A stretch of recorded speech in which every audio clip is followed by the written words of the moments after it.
মানুষ আকৃষ্ট হয় মানুষের কথায়, আর কথায় মাধুর্য থাকলে মানুষ আপনা আপনি ভালোবাসে। কথার মায়ায় মানুষ কাউকে ভালোবাসে, কারো প্রতি প্রবল আসক্ত হয়, কারো প্রেমে পড়ে।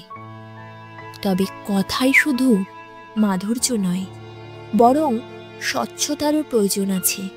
মিথ্যা বলে, মিষ্টি কথায় মানুষকে প্রতিশ্রুতি দিয়ে কখনোই হৃদয়ে জায়গা পাওয়া যায় না।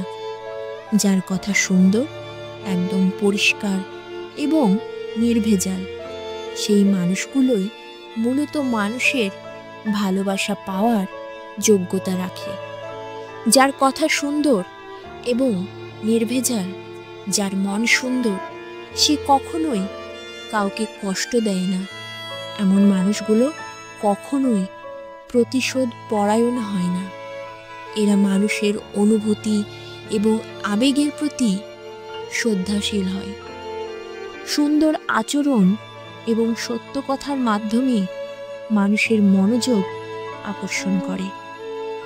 কথা দিয়ে মানুষকে খুশি করা যায়, আনন্দ দেওয়া যায়, আবার এই কথার মাধ্যমে মানুষকে কাঁদানো যায়, আঘাত দেওয়া যায়।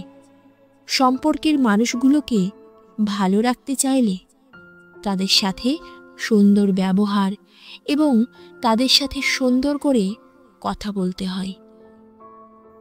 যারা সম্পর্কের মানুষগুলোর সাথে কথা বলতে গিয়ে কথার মাধুর্য হারিয়ে ফেলে, তাদের সাথে সম্পর্কের থেকে মানুষ কেবল মানসিক যন্ত্রণাই ভোগ করে।